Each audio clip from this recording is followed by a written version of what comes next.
Hey Elliot, how's it going? Pretty good, Josh. How about you? Not too bad. I'm doing pretty well. I was just listening to the recent ChooseFI episode earlier today. It was episode 586 called Stop Lifestyle Creep with the expense audit. And it kind of reminded me of conversations that we were having over the last several months where I kind of did a little mini experiment where reducing I was reviewing all of my expenses for Q4 and going through and finding all the things that we had subscribed to and just things that I called money leaks at the time. I think I basically concluded with that exercise in December and I found approximately $400 a month that we were kind of spending. And this was before we did our 2025 full annual expenses episode. But going back to that Choose a Fi episode, Brad kind of starts off the conversation talking about how he had solicited the listeners for feedback on their own experience with expenses. And he mentions, he says, had this guy Josh write in about how he had gone through all of his expenses and found all these money leaks and he compared it to cleaning out the junk drawer. And I was like, that sounds familiar. It turns out that That came from guy. yours truly. Yeah. You are that Josh. I I am. I as he said my name, I was like, oh, that's there's a couple million Joshes out there, of course, but yeah, I thought that was kind of funny that it was like as he was, I had to go back and look at my email that I sent in early November, so it was like 3 months ago. And sure enough, it was the comment that I made back to him. And I think one of the things that they were trying to do was to get some feedback on how often people do that exercise, how far along they are on the FI journey, and then if it's something that they do continue to do periodically. And I remembered I may have even said it on our show here that I think it's similar to cleaning out the junk drawer or even cleaning out your storage area or whatever you might have in your home, that you have to just revisit those things on a periodic basis because it's just going to build back up, pile back up. And sure enough, all those practices that we had put in place many years ago that got us to FI and got us to this point, we kind of lost sight of or just kind of got a little bit lazy with. And I think going through that exercise for me and then going through the annual expenses review with you that we did, it's really kind of cleaned up some of those things. And we're still not maybe to quite where I think we should be, but it's one of those things that I think everybody should make a point to experiment with and, find their own method of doing that on a regular basis.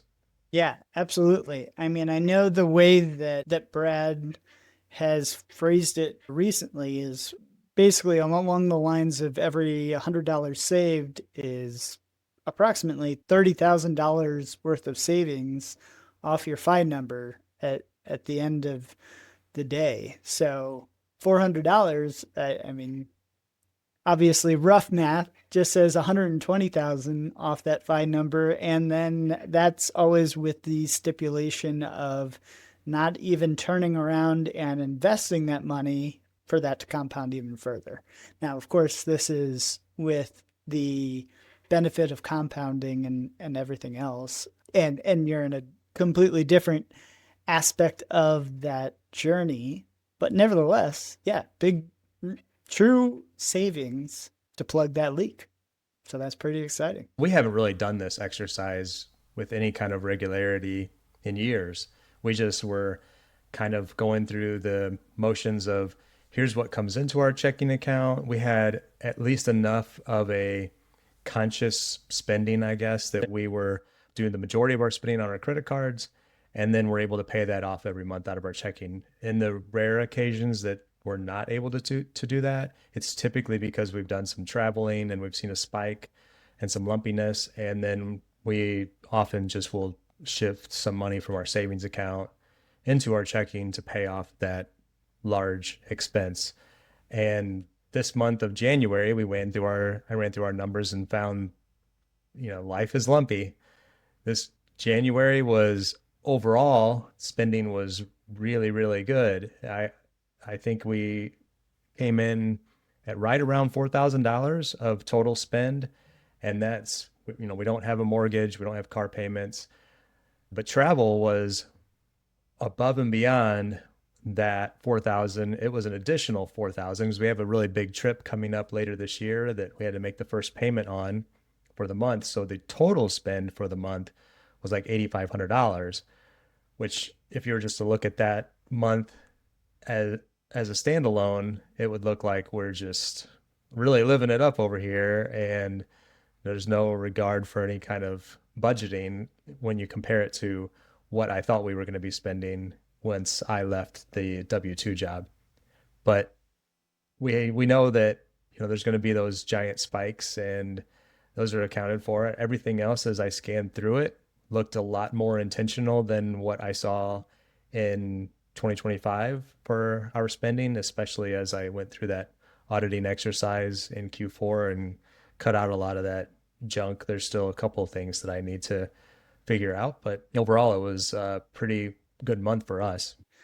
I would say, looking through my numbers, I know that I keep a pretty tight pulse on how we're doing right now. I brought us out at approximately, well, I won't even say approximately. The number was 54.2% in January, but ours was also a pretty lumpy month. We actually had a high plumbing repair, which I know I showed you some nice video documentation that we had backup of a pipe, and luckily it was, all things concerned, fairly low cost, but I mean, it was more than $1,000 to remediate the problem. So, not that obviously we couldn't handle it. It's just was a bigger spend month than I would say is normal for us. But c'est la vie. So that 50 something percent, that was your savings rate. Yeah, that was our savings rate, was 54%. So what was, just for curiosity's sake, what was the total spend for January? So the total spend for January, I have our monthly expenses at just shy of $8,300. So our total take home was north of 18,000. Now, I will say we have like an annual reimbursement from my work for flexible spending account transactions. So things like tuition expenses for our children are reimbursed up to a certain amount that essentially we just I defer in my compensation to essentially save on the taxes. So that's interesting. Is that for all of 2025, and then you get that at the beginning of 2026 or the beginning of the next year? Yeah, so I forget exactly. It's probably that we made the claim in December and just made sure that we had all of our amount allocated before we went into the new year, and it was paid out in January. So that was a large inflow back to us.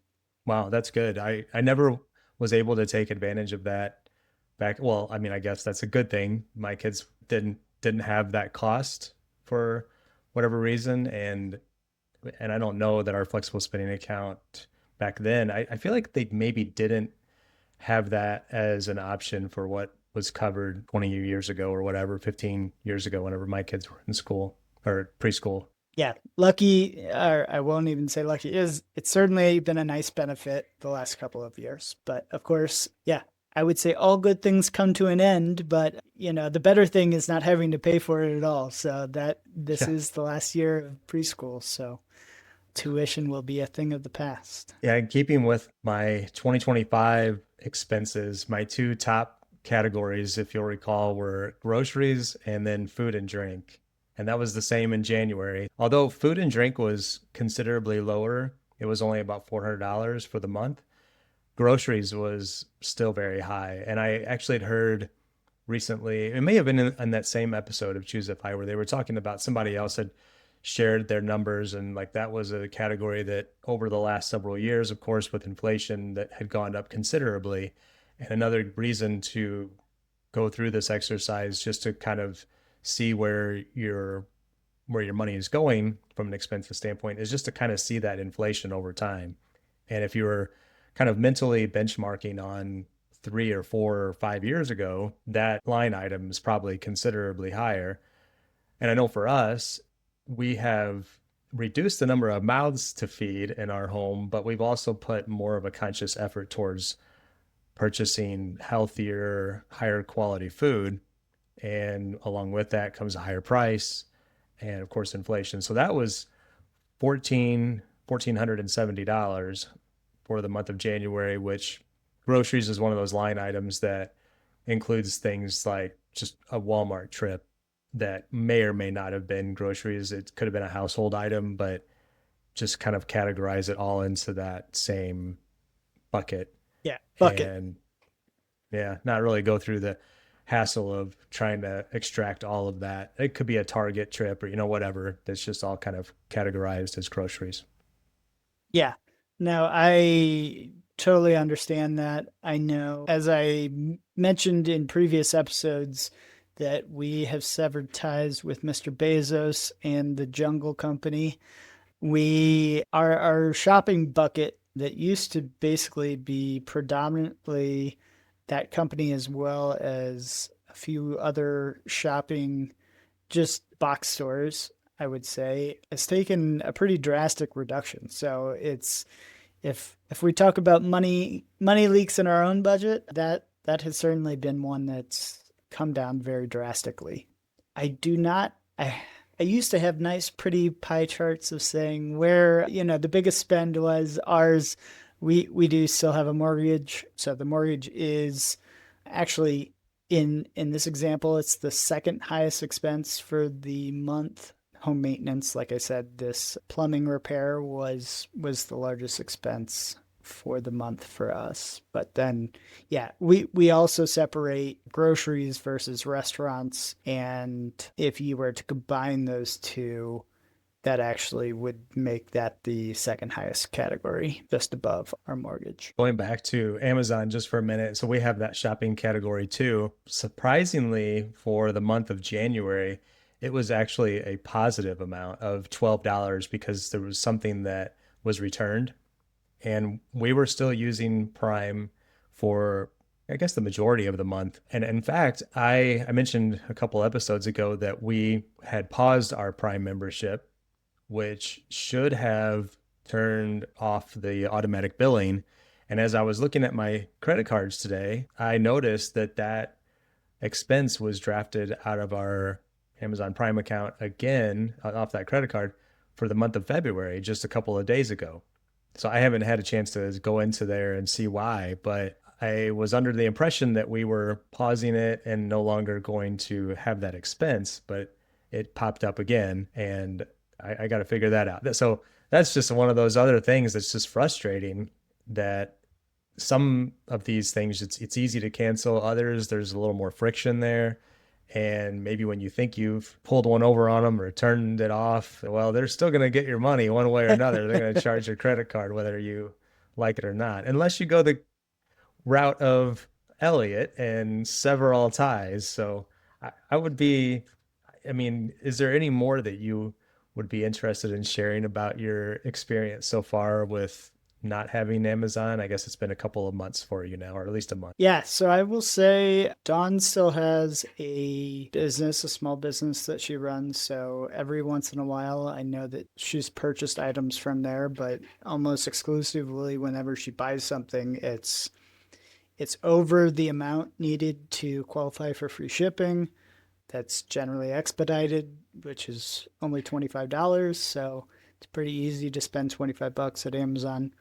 The only example that I can think of to date since we've canceled that we've used Amazon for was buying lunch boxes for our sons. They started full day school in mid January and we needed lunch boxes and they weren't really having the options that were at Target or wherever we had gone and looked. And so we fell back on the pattern of, all right, find something on Amazon and got a family member to pick it up. So they were being picky with the options that were available in store. Yeah, as I recall, that was the rationale. It's funny. I guess we have, myself personally, I have not I've tried not to really purchase anything off of Amazon because I thought that we were in a pause situation. And so I was like, well, I'm just going to use the, local stores. Like you gave the example of the soccer ball that you bought for your daughter that never arrived from Amazon and you just went to a local sporting goods store and purchased it. I've tried to do the same with some of the purchases that I may have just more freely clicked the buttons and done the delivery and tried to just, and some of those categories probably fell into the grocery because I remember I went and purchased a couple of like oil and filters, changed our car oil from Walmart, and that falls into the grocery category as opposed to the shopping category. But the other thing was that we were looking for books just this weekend, and I was looking for the Sean Mullaney and Cody Garrett's new tax book and couldn't find it locally. So we're reluctantly, Lori just went ahead and made the purchase through Amazon, and we're still waiting on it. It was supposed to deliver yesterday, and I haven't checked its status, but they're probably like, we're not gonna give you Yeah. that 2 day shipping. Yeah, we're not rushing to get to those non-prime people. You're a second tier citizen at this point. Yes. I know that we had talked about that one is that at this point I have it I have it on hold at the library and I forget if I'm second or third in line, so I'm pretty close, but I'll probably just end up buying my own copy just the same. And I know that they went through Amazon kind of as their primary source of where they're pushing the book out of. So, So sometimes it's, concessions have to be made. yeah, kind of helping them in a way, I guess. Hmm. Yeah, and that wasn't one. I just actually heard from. I was actually listening to or it wasn't the latest, but it was a recent episode of Mile Hi-Fi. And in the little intro, Doug had mentioned that he, as a hack, I guess, he looks for books on eBay and typically will find them for like $4 or $5 used. And he has had very good success with that. But I don't know if I would have found this book there, but maybe that's just a tip to you and to the audience if you weren't aware of that. I'm just passing it along that I have not really done that. And he said a lot of times it's books that get donated because there's a lot of them in print or something like that, and they may make their way to Goodwill or any other number of second tier sellers. Yeah. eBay, think of it what you will, but honestly, for the price, you can get a lot of good things for a very reasonable price. I think a lot of people have fallen out of favor with eBay over time, but I have always been generally happy. Is eBay an American? I guess it is a US company, right? I That don't I even don't know. know. I would assume so. It says that it's a multinational headquartered in San Jose and Oh it yeah, is I publicly traded. yeah, as of 1998. Yeah. Look at you. Both of us living in the past. Well, I don't know who the CEO is or anything like that, so I'm not sure if it's one of those companies that maybe has fallen out of preferential treatment for some of us because of certain reasons. But yeah, I used to look at it all the time. I remember years ago I would buy and sell on eBay, but I have not in many, many years. I know that there are new alternatives out there for different auction sites and things like that. So, everybody's always trying to take a shot at the big dog, so to speak. But yeah. Speaking of the big dogs, tell us about your experience with cutting ties with Facebook. Yeah. So as I continued with this year of cutting my allegiance to the billionaires, I have also cut ties with Facebook. So for a long time, I said that the only reason that I was really on Facebook was for groups. I think that that is one niche that Facebook continues to kind of hold a stalwart for is that there's a group literally for just about everything in Facebook and you can find it and the information can be good, it can be not so good, depends on the topic. But, for us, and me specifically, the reason that I was there was because I could find our local ChooseFI meetings when they were happening, events, stuff like that.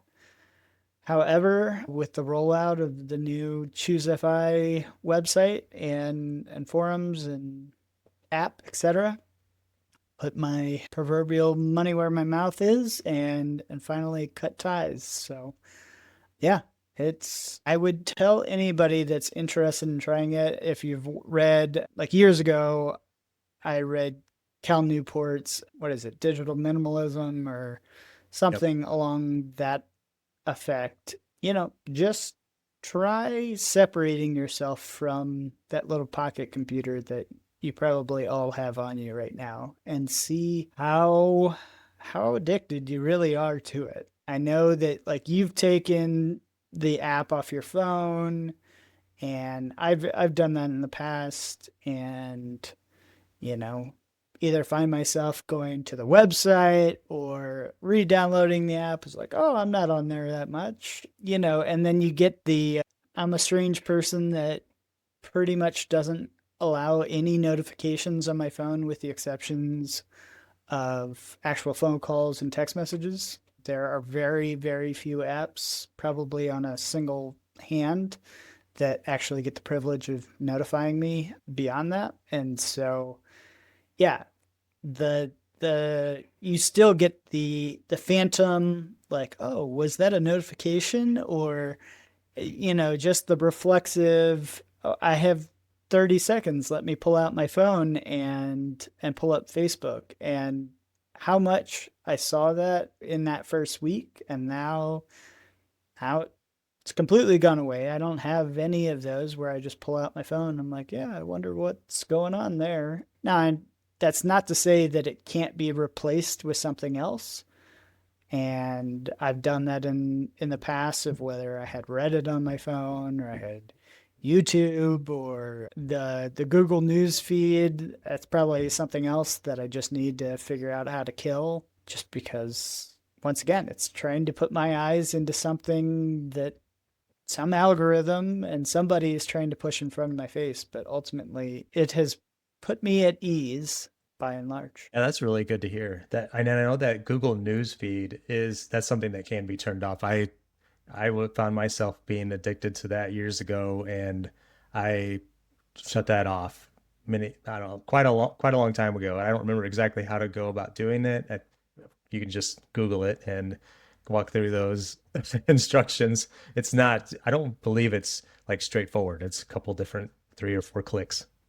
Yeah, naturally, the good old let me Google that for you. And yeah, I mean, all these technology companies obviously bury, non-desired behavior for you in layers of friction to try and get you to not do what they don't want you to do. But ultimately, if you follow instructions, you too can accomplish it. But I will say, I did run across one thing in my own personal life that it has been, I guess, a decrement of not having it. I had a freak accident where one of my friends passed suddenly, and I didn't know about it.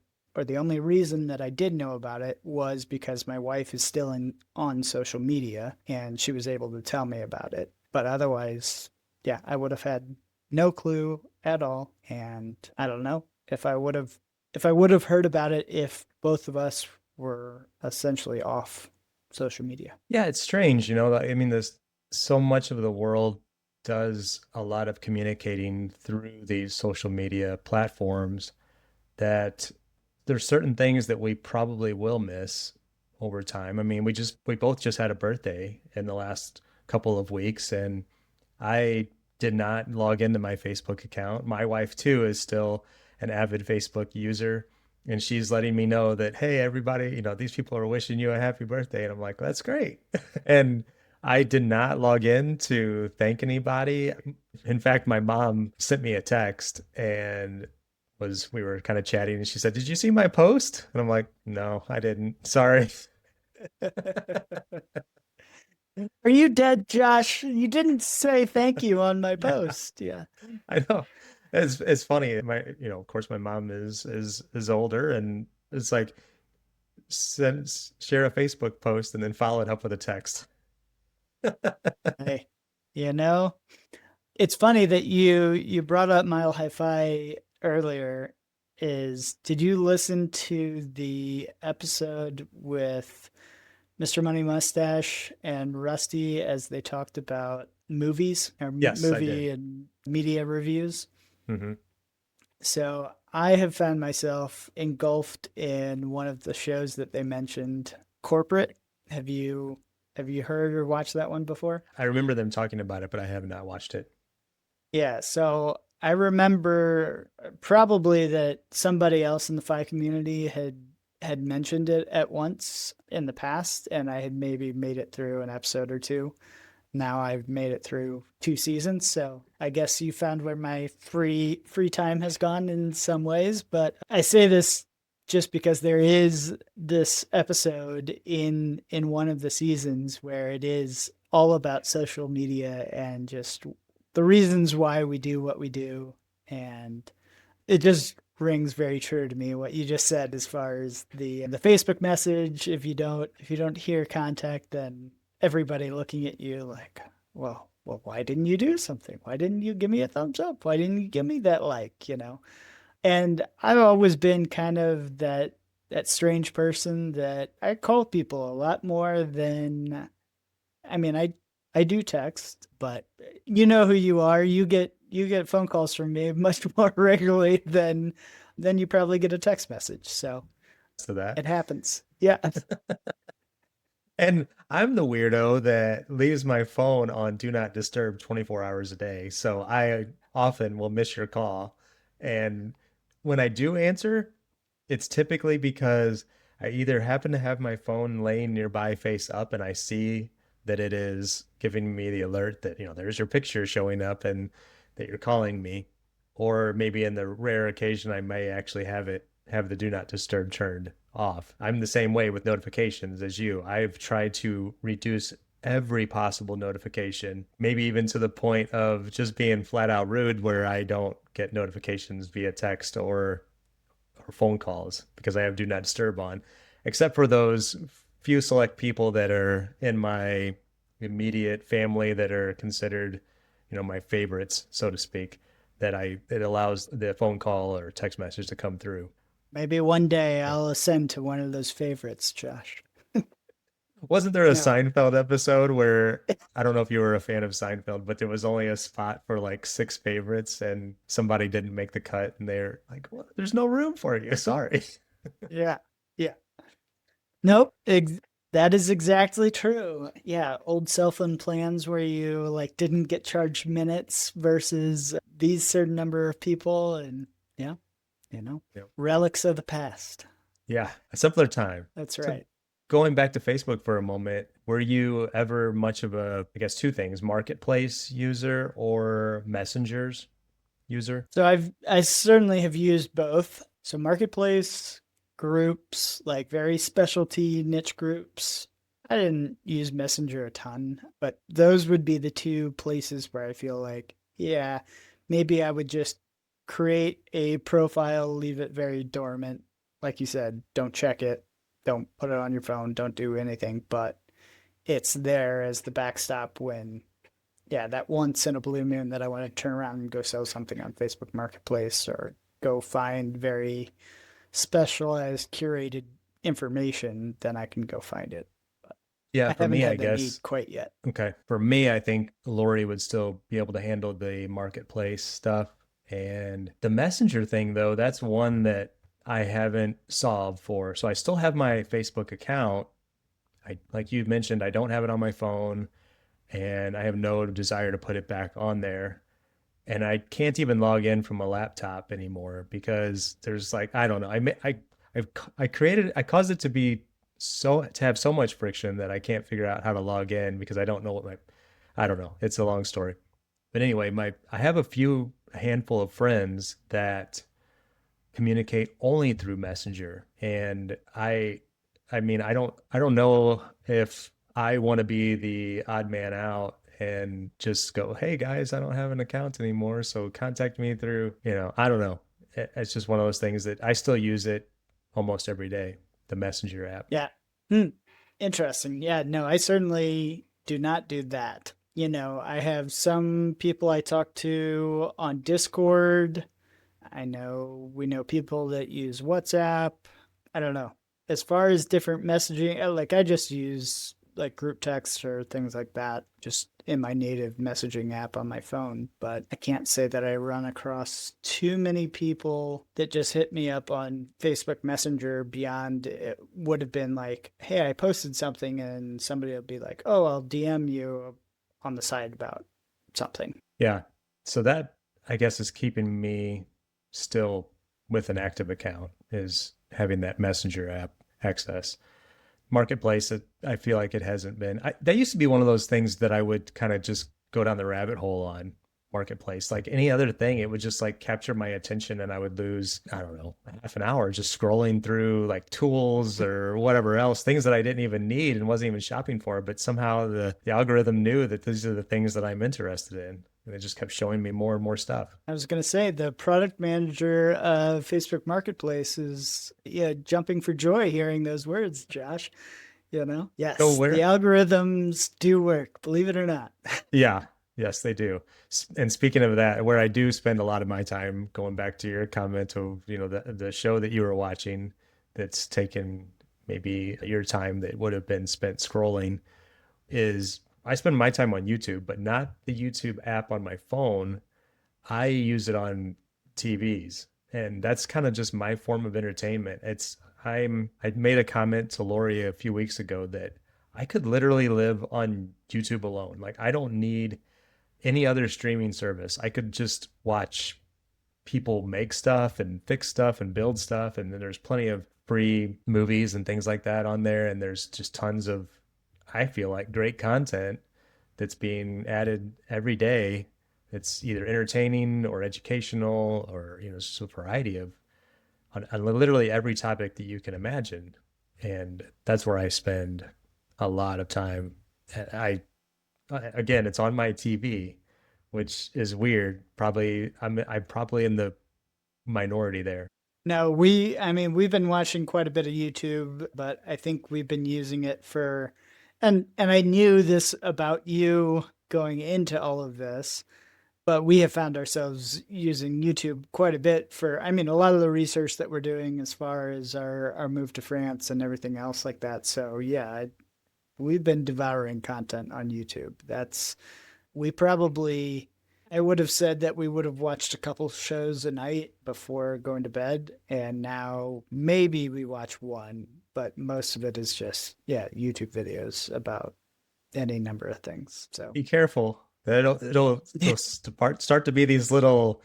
It'll be similar to France in some way that'll just capture your attention enough that you'll be drawn into whatever that thing is. oh, trust me, it bleeds in with the Italy content or, oh, what about Spain? What about this? What about that? Yeah. Yes. Do you get do you get recommended the travelers that just are, basically nomads that are documenting every wild adventure that they're on? Yeah, I mean, it's pretty easy to suss out. I mean, at least the searches that we're doing, trying to be very particular that it's not just travel, that it's living, it's raising kids in a certain spot. It's very targeted in the search that we're on, but I would also say that we kind of will eventually run out of content in that specific search that we're looking for. So I know that that seems crazy to say that, but like that's not possible. There's always more. YouTube just said challenge accepted. Yeah, challenge accepted. Time to get Elliot to be a content creator in no, France, whatever it is. Very good. Any other topics that you wanted to touch on? I would say not necessarily for this episode, but I know obviously on our last episode we talked about my journey to France. I think a big topic that comes along with that is whether or not I'll be working in France. The likelihood in my mind is probably not. And so, along with that comes early retirement very quickly for not only myself, but my wife and kind of all the things that come along with that. So, the idea of having a drawdown portfolio as opposed to a accumulation portfolio So maybe that's a topic that we can delve more deeply into in the future and trying to see.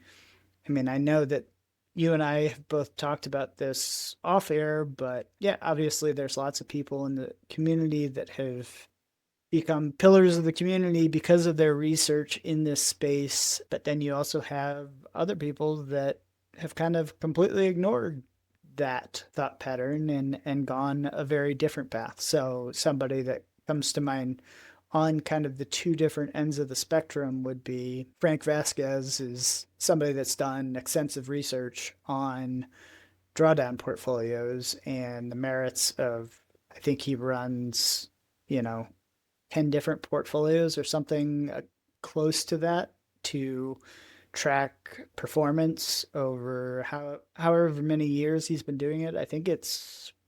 I thought it was 2020. I would have to go check that to make sure that's true and accurate. But somebody on the opposite end of that spectrum would be our buddy Carl from Mr. 1500, who's essentially, I mean, let it ride in a lot of equity. However, of course, they also have a real estate portfolio as well.